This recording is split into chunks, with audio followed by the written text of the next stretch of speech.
May to December 1939. The year crept on. Summer brought long days, longer than at home, and twilight that stretched forever. Sometimes it even brought blue skies. There were tomatoes in the shops and strawberries that brought a sweet pang of home, and lettuces. Summer school holidays began, with children in the streets holding hands with their parents. Sometimes a group of boys played ball in the park. They asked George to join in once. It was fun, being with other boys again, but the boys left for their tea without even telling him their names, and for some reason they never came back to the park. Part of him missed having friends. Mostly he tried not to think about what he missed, in case it all came tumbling in. No letter came from Germany, no telephone call either. Every day when he came back from the library, he hoped Mutty might be sitting in the foyer, waiting, in her flowered dress and the green coat, but she never was. The library was the heart of his days now. Aunt Miriam had told the lady, the librarian, that same story she had told people in the building, that he had been sick and was still not strong enough for school, and that his Swiss mother was abroad and could not return. He thought he sounded more English now. He listened to the wireless, mouthing the words as soon as it came on in the morning and at night, while he was waiting for Aunt Miriam to come home. Sometimes they were hard words for a German boy to repeat. The English on the wireless spoke of the Nazi menace, the German threat. Sometimes they spoke of the treacherous Hun. That's me, thought Georg. I am the Hun. He read Aunt Miriam's newspaper too. There were things that were hard to understand, even when Aunt Miriam explained them. They were frightening too. The government was giving Anderson air raid shelters to everyone in London and other cities that could be bombed. There was a photo and a diagram of the shelters to help people work out how to put them together. The shelters were made of corrugated iron and looked no bigger than a bed. People had to bury them in their gardens so they could hide in them when the bombs fell. Corrugated iron wouldn't stop a bomb, but if you were lucky, the dirt you piled on top of it might. We have no garden, thought Georg. Where will we go if bombs come? Mutty had sent him to England, so far, to be safe. But the newspaper made it sound as if there was no safety, not even here. In May, the paper said Hitler and Mussolini of Italy had signed a pact to say that they would fight together if there was war. He looked at a map of the world in the library that day and stared at the pink splodges all over it. Canada, Australia, India.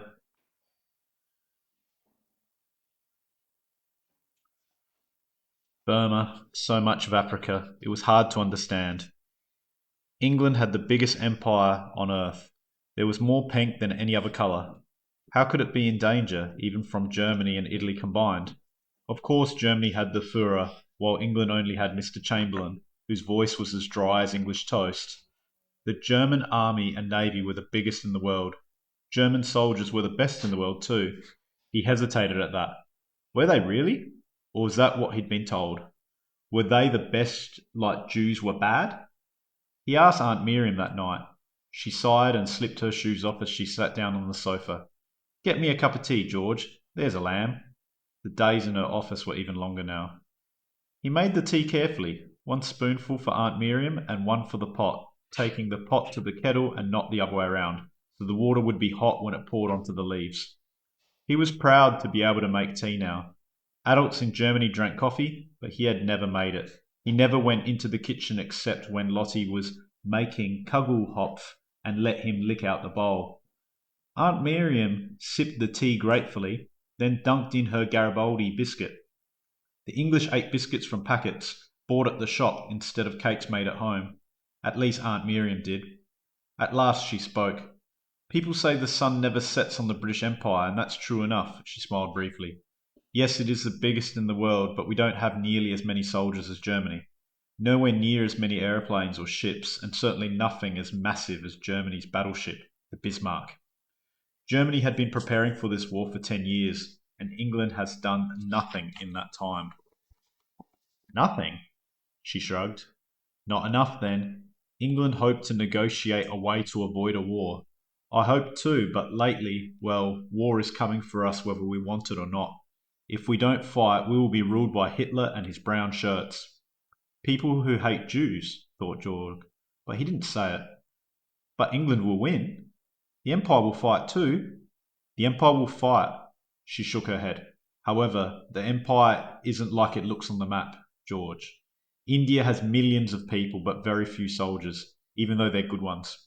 Australia looks big, but it's mostly desert and there aren't a lot of people. Canada too has more forests and lakes than people. Africa, well, Germany has colonies there as well. So Germany might win a war? Said George slowly. Aunt Miriam shut her eyes.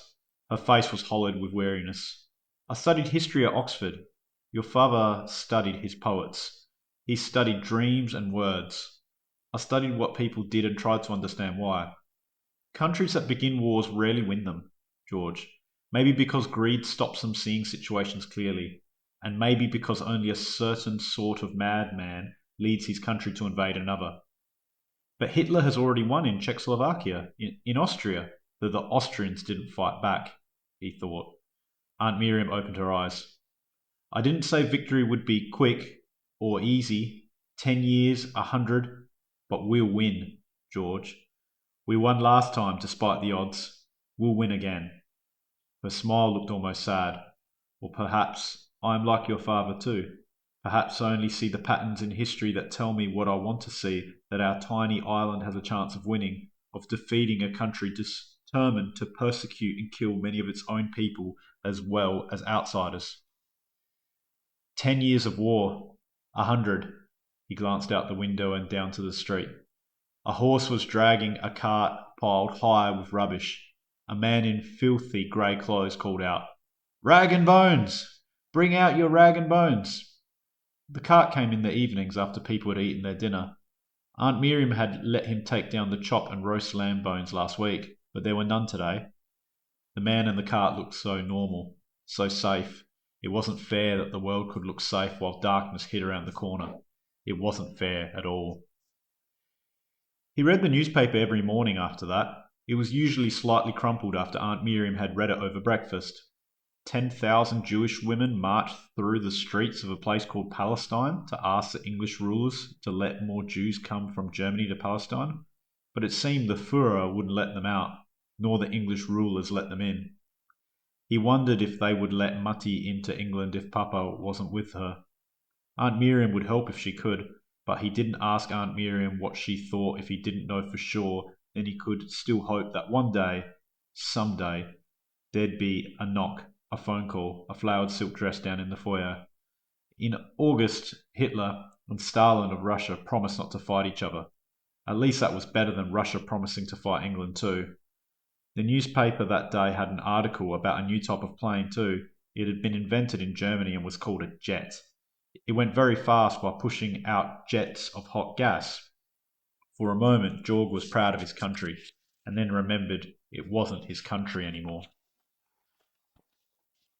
Sometimes now, Aunt Miriam's women friends came round to supper. They all worked like Aunt Miriam, which disappointed him as he hoped some might have children. The women wore skirts and jackets like Aunt Miriam did, and shoes with stumpy heels. They were women who knew things, like Aunt Miriam, and they talked about them too. He listened when Aunt Miriam and her friends talked. He handed around cups of tea on a tray, just like Lottie had done. He bought a cake at the bakery and served it on little plates too. It wasn't as good as Lottie's Kugelhopf. The cream was thin and sweet and sort of rubbery, not like real cream at all. But Aunt Miriam's friend smiled at him and said how lucky Aunt Miriam was to have a nephew like him. I know, said Aunt Miriam. He knew she meant it too. He sat on a stool by the door, so quiet that they mostly didn't notice him, so he could listen to them talk, to hear things that even Aunt Miriam might not tell a child. They talked of the Polish crisis, and of how Hitler had offered not to fight England if the English allowed him to have the part of Poland called Danzig. It had seemed so simple back in Germany. The Führer had to free the Danzig Germans from Polish rule. But here it wasn't simple at all. One of Aunt Miriam's friends called Hitler that frightful little man. That hurt a little too, though he wasn't quite sure why. The library was better. The stories were far away. Boys battled boa constrictors in the jungles, and a girl called Dorothy was swept up in a tornado and taken to a land called Oz. He took to going to the library earlier and earlier each day. It was shut at lunchtime, but one day, when he was about to leave, the librarian asked if he would like to share her sandwiches. They were cheese and pickle, and she gave him a cup of milky tea, the first that he had drunk. He didn't like it much, but drank it to be polite. Her name was Mrs. Huntley. She told him about her daughter, quite grown up now. She and her husband had gone to Australia, the big pink splodge on the bottom of the world, where there are lots of butterflies, deer, and it's hot even in winter. They like it there, but it's a dreadful long way away. I never get to see the grandbabies at all. They send me photographs, of course, but it isn't the same. Next day he brought his sandwiches down to the library and hoped she would ask him to stay again. She did. She had made an apple tea cake, and they had a slice each for lunch and for tea as well, before she closed the library to go home to make her husband supper. Now, if there was no one else in the library who needed their books stamped, Mrs. Huntley would take him around the shelves and show him books that he might like, even books in the adults' room. A book on keeping bees, which was most interesting, one called Birds of the Marshes, and one on keeping hens too. George thought he would like to keep hens, or a dog that he could hug for warmth and comfort. The dog would curl up on the sofa with him on the long nights while he waited for Aunt Miriam to come home. But of course it was impossible in a flat. "I found a place for you at the Gresham School," said Aunt Miriam one Saturday. It was omelettes for breakfast, a supper dish at home, but something the English ate in the morning instead, with grilled summer tomatoes and toast with jam. "It's a good school. A bus ride away, but better than the local. Your English is good enough to pass muster now." She smiled at him, the abstracted smile that was the only kind she had these days. "You've done very well, all on your own. I'm proud of you. We'll go and buy your school uniform today." It was a nice uniform, grey flannel pants, dark blue blazer, and a dark blue cap. He was glad now it was a day school, not a boarding school. He'd be able to see Mrs. Huntley after school, and there'd still be weekends with Aunt Miriam. He put the clothes on in the evenings, alone in the flat waiting for Aunt Miriam to return. He looked in the mirror and tried to imagine himself doing maths and playing cricket with his friends.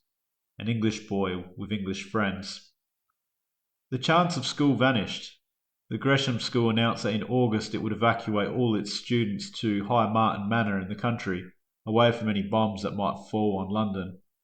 "I think it best," said Aunt Miriam carefully, "if you don't go away with the school to the country. Not when you don't know anyone. Not till I've proved I can fit in," thought George.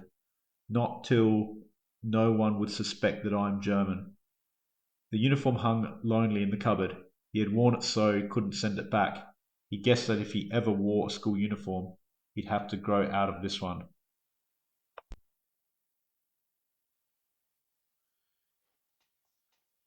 He knew now just how much having a German nephew living with her might hurt Aunt Miriam too. Having an English father and an English passport made him English only as long as he sounded right. He worked even harder on his accent. He read the newspaper over and over so he'd know English things. He tried to imagine himself doing the things the children did in his English storybooks, sailing boats and building fires and playing at the seaside. But what was a sandcastle? Could you really build a whole giant castle out of sand? They called it Operation Pied Piper in the newspaper. Over 3 short days, 3.5 million children had to leave England's cities. Cities like London and Manchester and Liverpool that might be bombed. They were taken by train or buses or even trucks west to Wales or to villages far from the coast. "Do I have to go?" asked George. "Parents don't have to send their children, but children need to be safe." "Will you send me?" She bit her lip. "I haven't decided. Do you want to go?" No. It wasn't just that he was scared that strangers might find out he was German and put him in a camp behind barbed wire.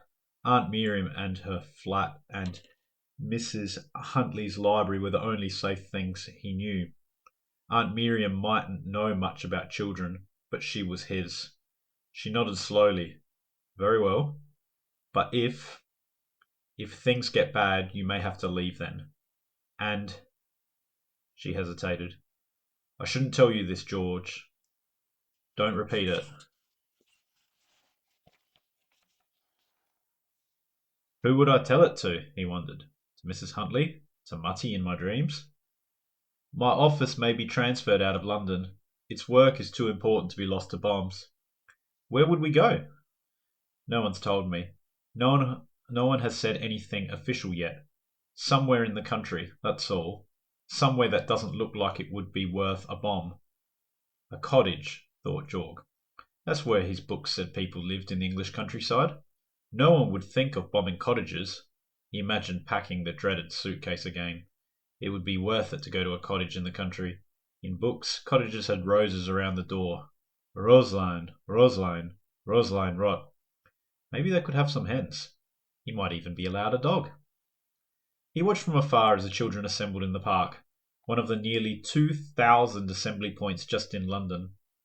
He didn't want to get too close in case someone thought he was one of them and accidentally took him too. The children had a suitcase each, smaller than his like a school bag, and brown labels around their necks on pieces of string. Some of them were crying. The little ones held the big ones' hands. Mothers huddled in clusters at the other end of the park. There were few men. Even today the men had to work, though their children were being taken away. The organisers didn't allow the mothers too near. Some of the women covered their faces with their hands as though they couldn't watch. Mutty would have watched, thought Jorg.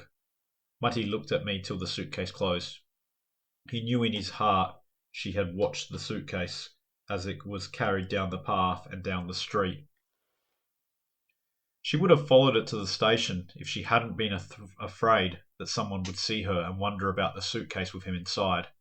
It began to rain, a cold, grey drizzle, like the clouds had simply melted onto the ground. Buses drew up, long buses with hungry mouths like lions that swallowed the children one by one. Every time a bus drew away, fewer children were left behind.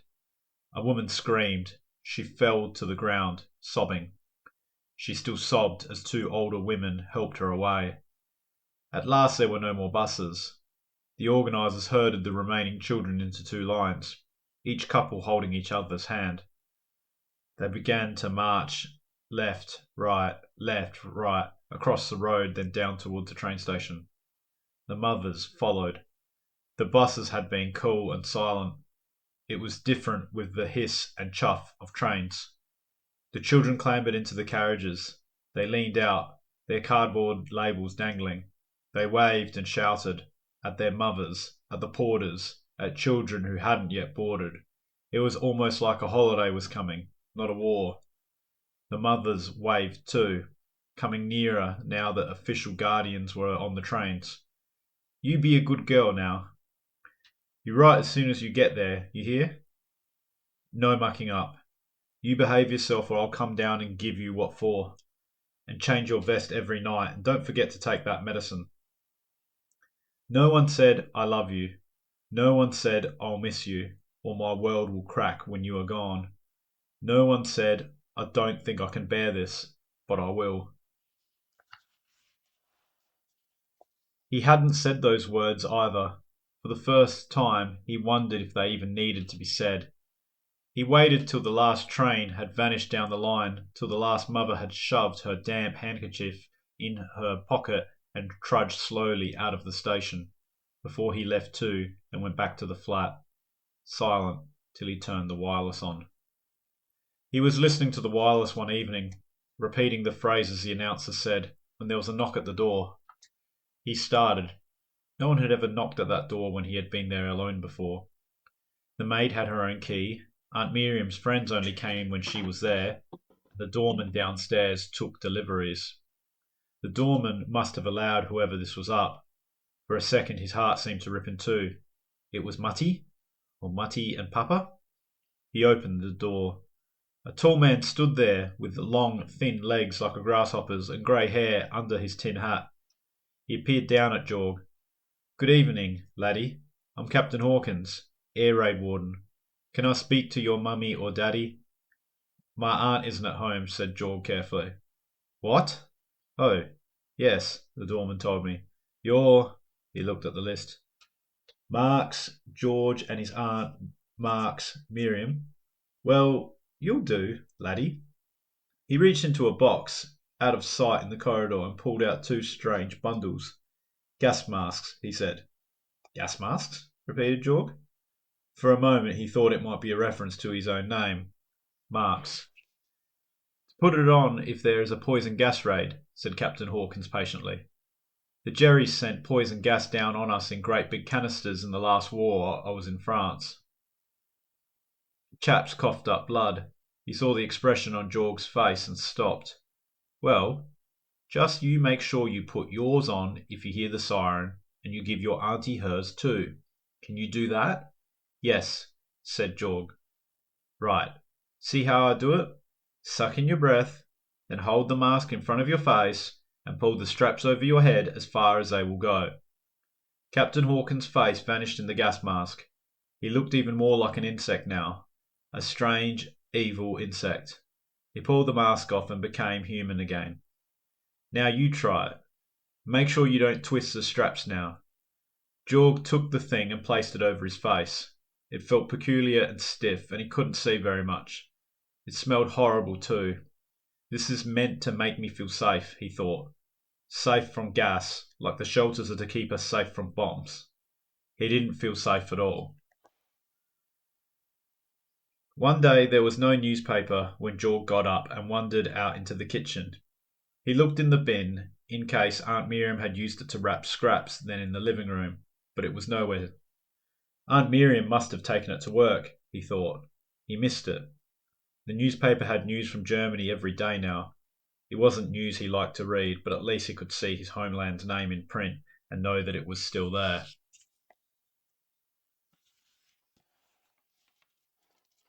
Somehow, seeing the word Germany made it possible that Mum was safe, and Papa too. But the library received newspapers every day. He waited until the old lady with the yellow headscarf who came in every morning to read it had finished with it, and the old man with the pipe too. Mrs. Huntley didn't mind if he went into the adults' room these days. She knew he liked the magazines, the books on animals and the encyclopedias that only the adults section had. He sat in one of the shabby leather chairs, still warm, where the pipe man had sat on it, and began to read, comics first, and then a leaf through the pages looking for German news. It was on page 6. He read it, then read it again. The paper began to shake. He saw it was caused by his hands trembling and put the whole thing down. So this was why Aunt Miriam had taken the newspaper away today. Not because she needed it or wanted to read it on her way to work. She had taken it to stop him reading this. The Jews in Germany were being put in places called concentration camps, where they had to work to help Germany win the war. They were tortured there, whipped and beaten with sticks. Hitler himself had ordered the floggings. Jorg tried to keep his eyes open, to stare at the people passing outside the window, at the dog on a lead walking along the street. Anything to keep the pictures from his head. Papa, his back red with blood, just like the blood on his head. No, he couldn't think that. He couldn't. Mutty, screaming in pain. No! Now he was gone. And Papa. Now Papa might be gone. Mutty must be safe. No one would think she was Jewish now. He tried not to think of her huddled by a barbed wire fence in a camp and crying. No, Mutty wouldn't cry. She hadn't cried when they hurt Papa.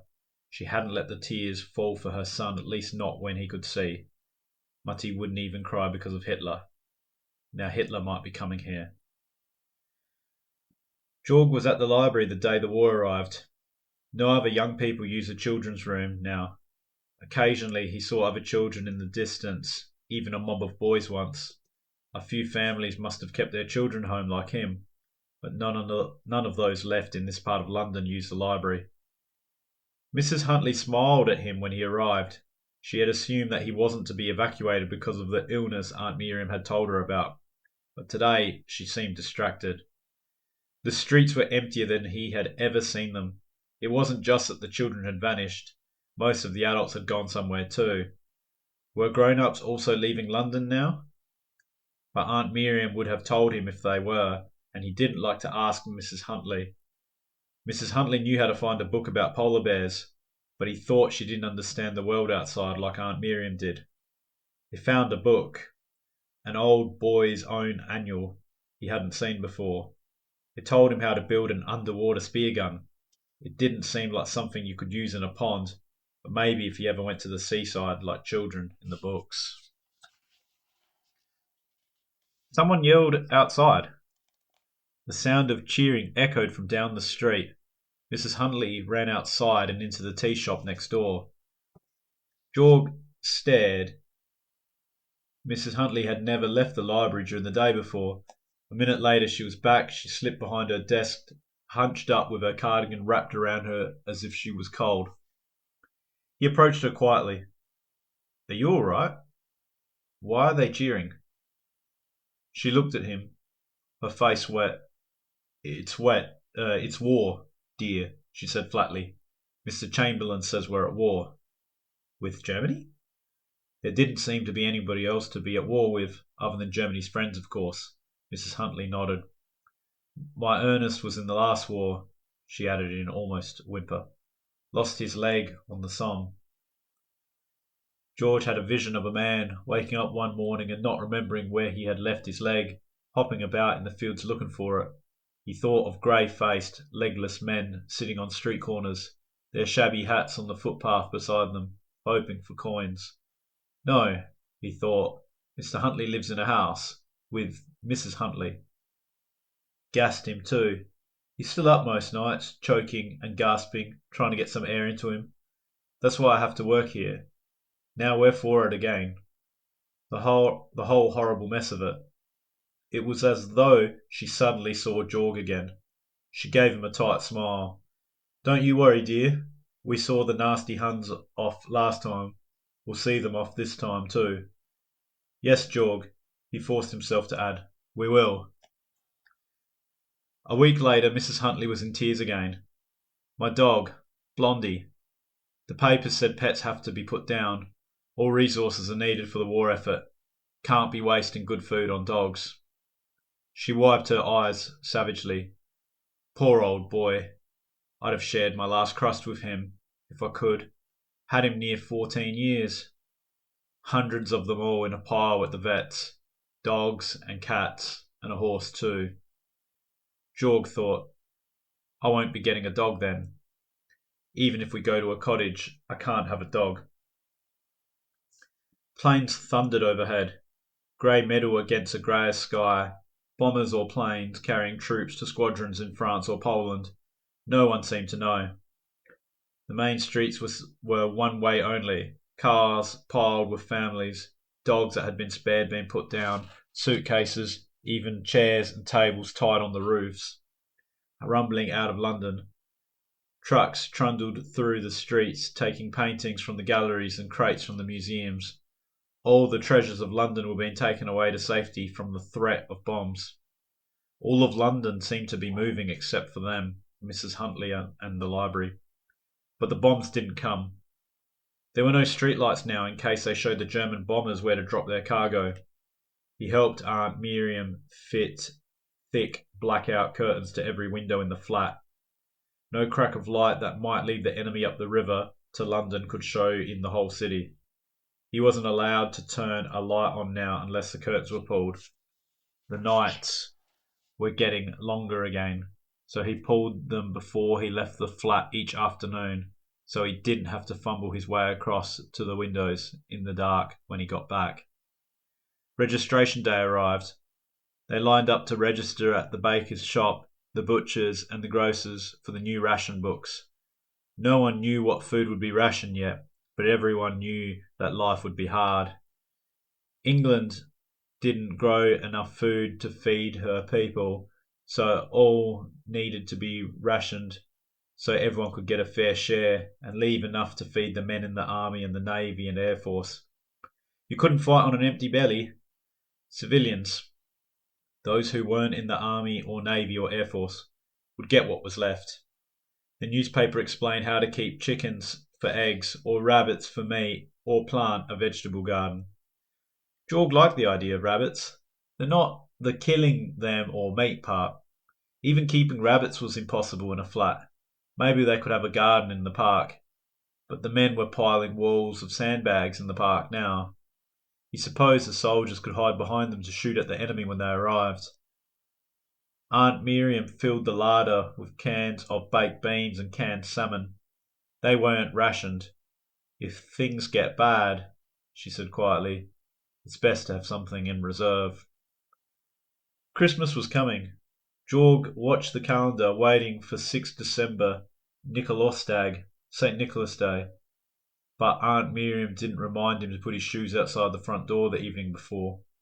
He waited till she was asleep and opened their front door and checked outside in the hall to see if other people had put their shoes outside. No one had. He put his shoes out anyway, but next morning they were empty, not filled with oranges or nuts, not even a bunch of twigs to show that he'd been bad. There were Christmas trees in the shop window now. Mrs. Huntley had a tree branch in the library that she had asked George to help decorate too, with coloured balls and tinsel instead of proper Christbaumgebäck, the special little Christmas biscuits that Mutty had made in the shape of stars and lambs and tiny trees before baking them and hanging them on their Christmas tree. He would have liked a Christmas tree in their flat, like they had at home, but Aunt Miriam worked even later these days and was always tired.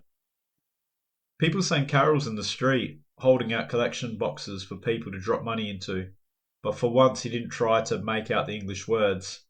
They weren't real carols, the carols Mutty and Papa sang, just like there was no Stollen or Lebkuchen, no baby Jesus in the manger with all the animals made from bread dough in the window of the baker's, not even a bread lamb. Somehow George knew there was no point hanging up a stocking on Christmas Eve. The Christkindl would not find him here. Aunt Miriam worked late, even on Christmas Eve. There was no feast of carp and potatoes. He sat by the coal fire, which smelled sour and not of pine wood, and shut his eyes. He tried to remember Mutty's voice as she sang Stille Nacht, the smell of ginger and spices, the stollen rich with butter and marzipan. He tried to remember Papa's laughter as they tramped across the snow in the forest that the rector owned to gather greenery to make the Weihnachtskranz, the wreath. Papa had found mistletoe in the woods and held it over Mutty's head and kissed her. This was not a real Christmas. Would he ever have a proper Christmas again? Or were memories of past Christmases all he would ever have? Even his birthday had come and gone without Aunt Miriam noticing, and he didn't even tell Mrs. Huntley, in case she wondered how a boy could have a birthday without even a card from his parents. At least there were presents for Christmas. Mrs. Huntley had knitted him a pullover in brown and green. He had bought her a set of handkerchiefs with H for Huntley embroidered on them. On Christmas morning Aunt Miriam gave him new pyjamas, socks, a chess set, and a new coat that was too big. He was growing fast though, and as she said when clothes rationing came in, that they might not be able to get him another for a while. He would have liked to have some toys, of course. He was too big for toys now. But a toy on the chest of drawers would make the room seem like his, instead of a place to pause and leave the suitcase for a while. Maybe a cricket bat would be just as good. It was very English to play cricket, even if there was no one else to play with. He couldn't see Aunt Miriam playing games. Aunt Miriam was home all Christmas Day at least.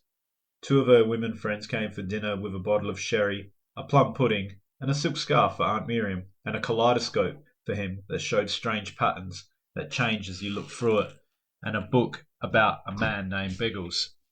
Biggles of the Flying Squadron. George thanked them politely. He didn't say he didn't want to read the Biggles book. He had seen other books about the man named Biggles in the library.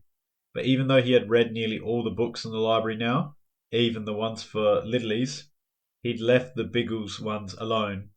He knew from the covers that Biggles flew aeroplanes and dropped bombs. He didn't want to read stories about a war. War threaded through his whole life. Stories were the only place that he could escape from war. All day he hoped the phone would ring. Papa always called Aunt Miriam at Christmas. Surely wherever Mutty was, and Papa, he added, ignoring the whispered question that always came now when he thought of Papa, she would find a way to call today. But no call came. It was only later, after the crackers had been pulled, the funny hats put on, the goose eaten, not suckling pig like at home, the plum pudding lit and eaten, just like the one Mutty had made for Papa every year. It was only later, snuggled down in bed in his new pyjamas, listening to Aunt Miriam talking seriously to her friends. It was only then that he had allowed himself to cry.